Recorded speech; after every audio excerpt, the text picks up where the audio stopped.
So, my name is Ole Nydal. I'm a Danish Lama. I got involved with Tibetan Buddhism in '68, spent several years in the Himalayas, and among the things I learned was the process of death and dying, and I would like to teach you about that. It's probably the area where Tibetan Buddhism has had the greatest amount of insight to contribute to the modern world. I'm fully aware that it is a confidence stretcher, you know, to sit here and tell freely about things which all other religions, you know, just put under the table or say we hope or we pray or we dream and so on. But Tibetan Buddhism has some very special knowledge about the psychological processes that happens both during the period of dying, during the period of reconstruction after death, when the subconscious impressions come up because there are no longer any sense impressions being received from the outside, and then the following into another life. The reason I can give this lecture is first that my own teacher, the first incarnate Lama of Tibet, called the Karmapa, that he gave extensive teachings on this. Secondly, that we have the written, let's say, the written material called the Tibetan Book of the Dead. Thirdly, that I've given more than 23,000 people around the world the teaching called Pova, where I've taught them how to die consciously and send their mind from the top of their head into a pure land. Things I teach them to train first and which will then happen automatically when they die. Also, I belong to the people who have memories from my last life.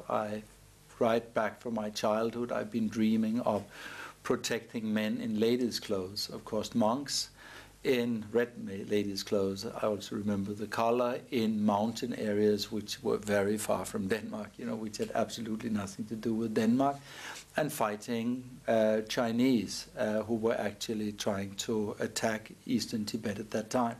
I remember the uniforms, the weapons, everything. So I'm also myself recognized as being, you know, a Buddhist protector, somebody who appears at certain times and places when the lineage needs a boost or something like that, or some protection, and this is my basis, you know, for my own basis for giving this teaching.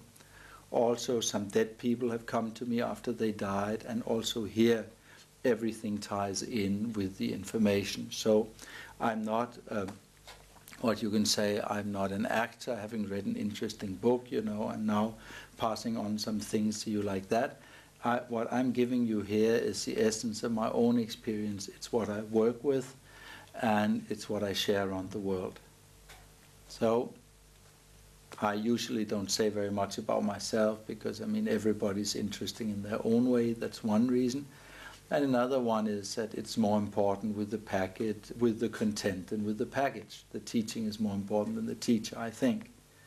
But anyway, where it is really a confidence, what can you say, a confidence stretcher, where it's really a question of me telling you something you have not heard before and which you cannot find from any other source, then I should spend a little bit of time on myself, because the benefit you'll have from the lecture will correspond with the amount of confidence which you have in me as the one who brings the message. So generally, in order to understand about death and rebirth, we have to look at the nature of mind, because of course it's the mind it happens to. And mind very clearly has two aspects. It has that which knows and that which is known. And that which knows, the open, clear, limitless space of mind, of course, is never reborn. This is like the space or the ocean. It's always the same. It has no beginning and no end.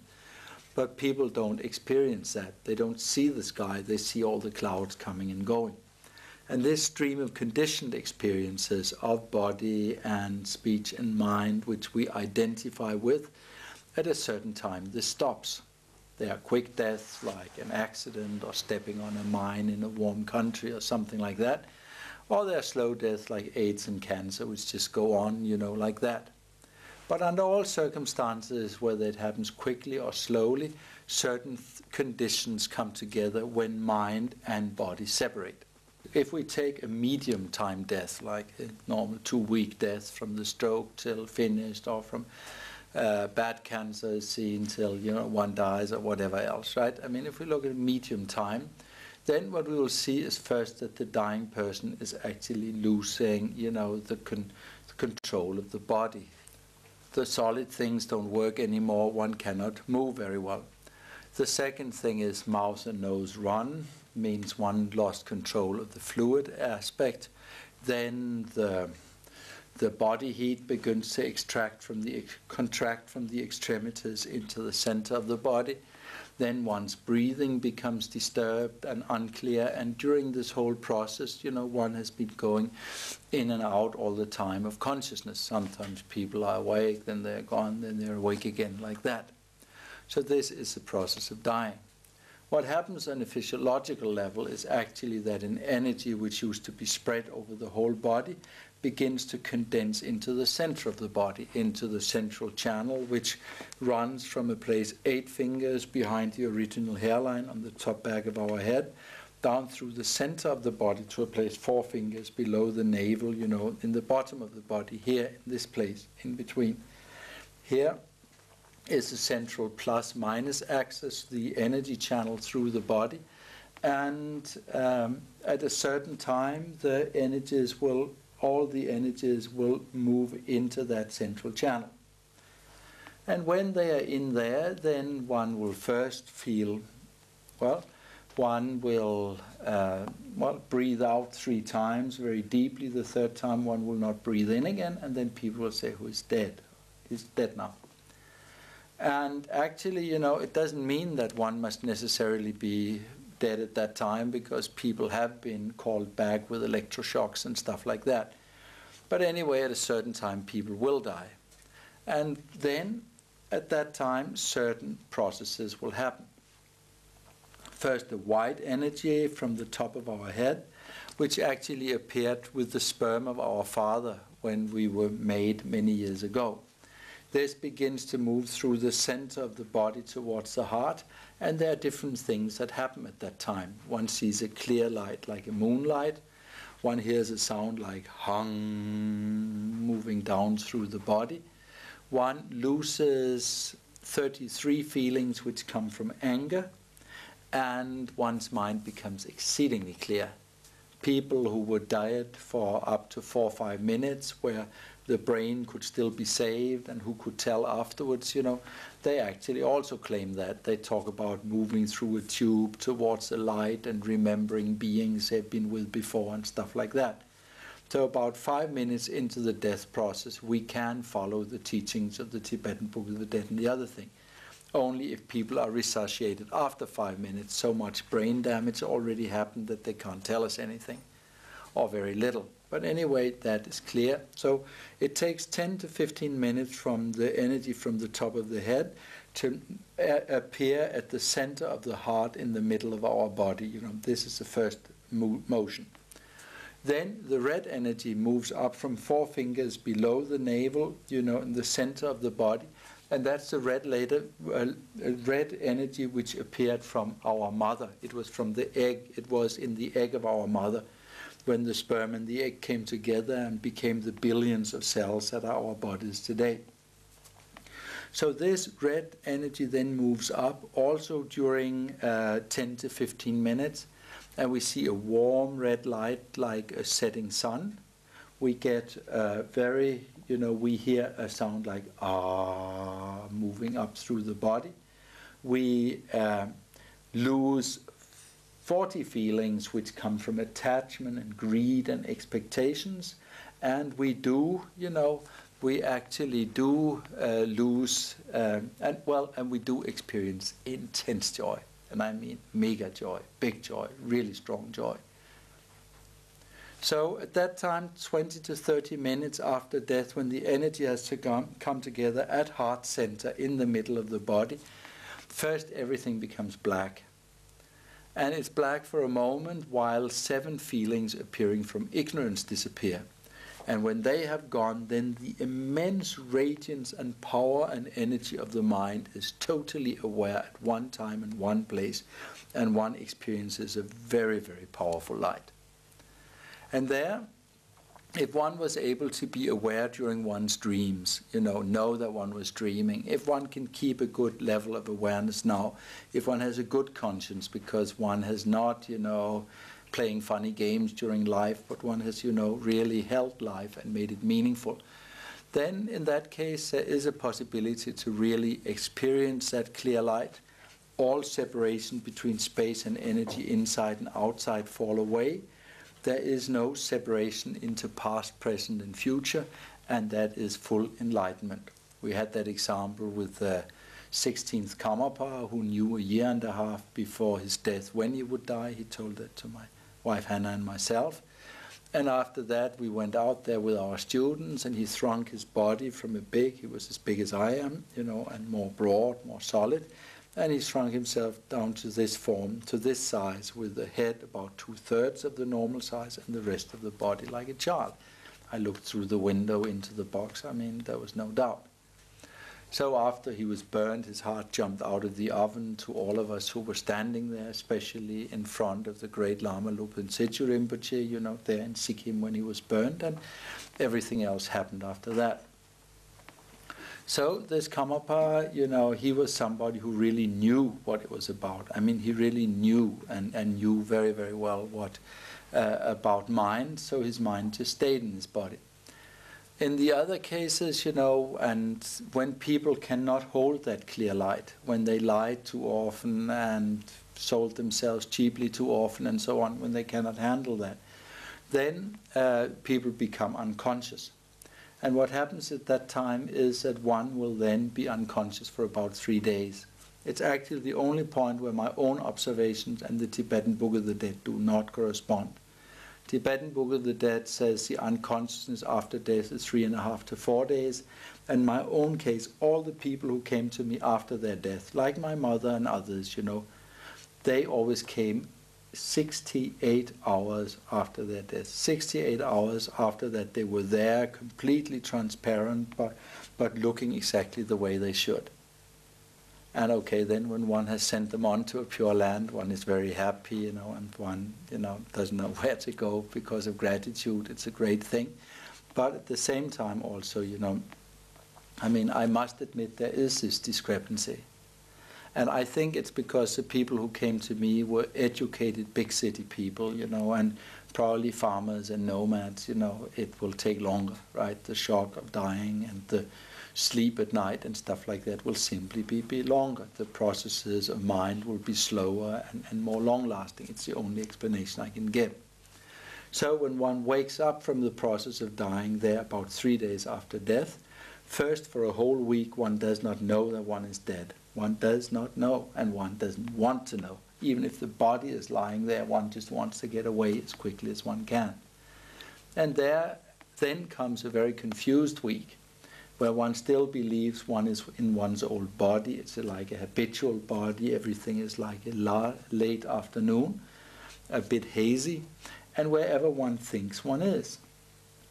One thinks of Greenland, there's an ice bear. One thinks of India, there's a holy cow, or whatever, wherever you look, that's it. Thinks of Germany, there's the Autobahn, or whatever, right? Wherever you think, that's what there is. So at that time, then very easily, one will discover, hey, one will just flitter from one thing to another. One will go to one's friends and family and everybody and try to say, hey, what's going on? And one will be amazed that they sit on us when we sit in a chair. One will be amazed that they always go away when one starts talking to them and so on. But only after about a week does one really discover, hey, I must be dead. There again, one goes in front of a mirror or does something else, and then one says, hey, one really discovers there is no solid body, there is nothing there I can call me.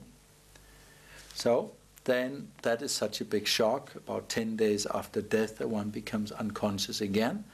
And from this unconsciousness, then one moves into a state where the subconscious appears. Actually a state where the sequence of experiences from last life, the surface consciousness from last life is stopped, and here the subconscious comes up. The impressions that were there before, they come up, and they come up in a very powerful way, And gradually they begin to become our life. Here, for instance, there is the, well, there are different feelings that may come up as being dominant. It's possible pride may be dominant, and then a world corresponding to pride appears, beautiful palaces or artistic beauty or even, you know, abstract beauty or abstract clarity appears.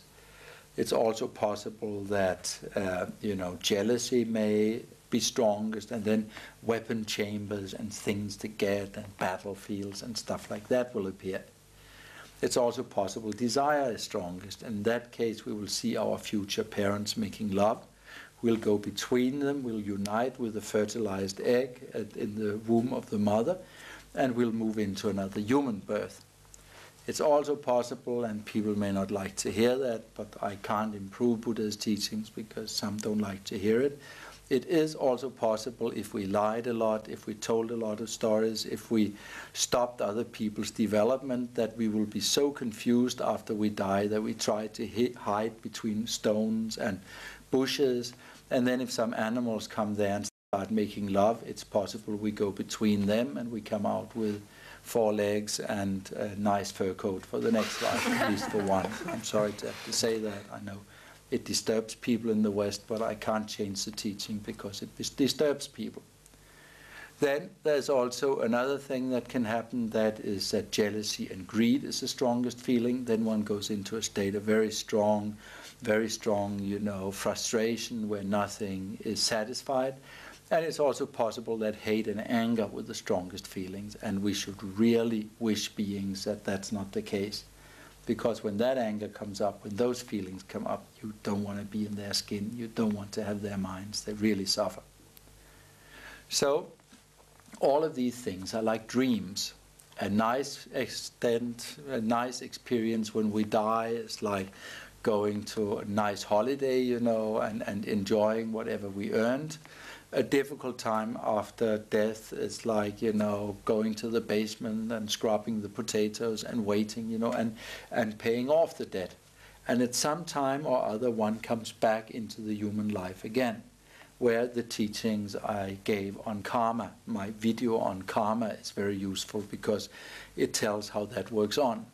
How, due to impressions we planted in our mind in a former life, we have certain experiences when we die, pleasant or unpleasant, and when again human, a certain body, a certain country or, you know, suburb or ghetto, right, and certain tendencies and wishes and so on.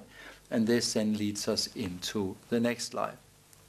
So the thing to understand is that all this has been going on always. That's the most important thing. Nobody made it. It was always like that. Our mind is like space. It wasn't created, it cannot die, nobody put it together, it can't fall apart. And it's always been playing with itself like that. And every time we look, there are suffering. You know, there is suffering in different places. And that's why we advise people to look for the Pure Land, exemplified by the Buddha of limitless light behind me. This form on the Tibetan scroll, which is behind me right now, is actually the Buddha of limitless light called Upame. It is a state of greatest bliss, and it is obtained by taking all our ordinary desires and wishes and transforming them into the wish for enlightenment for the good of all beings. Lama Ole, how in life can we prepare for death? I would say that the best thing to do is to start where we are, you know, with our ordinary understanding of the universe, and just try to realize that mind is not created by the brain, but transformed by the brain. That the brain is not the radio station, but the radio, that mind, like information, is inherent in space. If people can understand that, then they can also understand that mind is not dead when the brain is dead and falls away, and that should be the basis. This very materialistic understanding that mind is not created by the brain, but works through the brain. And then, when we have that, I would actually advise, you know, if it's in any way possible, to come to one of my POA courses. because it sounds stupid that a Lama sits there and makes advertisement for himself and his own courses and his own tapes, on his own videotapes. But still I would like to mention it because I've now given it to 23,000 people around the world, and I have seen it benefit them. I've actually seen people go through their fear of death. I've seen them learn how to die, and even though very, very few of my students have died, then those who died were able to go very, very well after they had learned the poa. It's a Tibetan practice, a secret Tibetan practice. I don't think it exists outside the Tibetan culture, where you learn to meditate on sending your awareness from the top of your head, you know, right into the heart of the Buddha behind. You let the Buddha appear above you. You let your mind appear as a certain meditation in your heart, and you send it up there, and you mix in there. And after, well, very often already at the first practice or otherwise inside 2-3 days, everybody develops a physical sign on the top of their head, a small cut, a small hole, a small blood spot or something like that, as a sign that the connection through the body is now open, and it means that when the time comes to die, one can do it on automatic pilot. In Europe, when I give these practices as 1,100 people, I need binoculars to see my last students down there in the hall. In the English-speaking world, you know, where we have not, you know, where we have not done so much work yet, and the groups are smaller and so on, you know, I mean, actually, there are not so many. But anyway, you know, I really would advise whoever wants to handle the thing of death and be able to make the rest of their lives into a gift because the big problems have been handled, I would advise them to go and learn, come to one of my poa courses or one of my colleagues, also other lamas who teach. I would advise that. I would consider that very meaningful. Be a weight off your back. So thank you. That's all I wanted to say.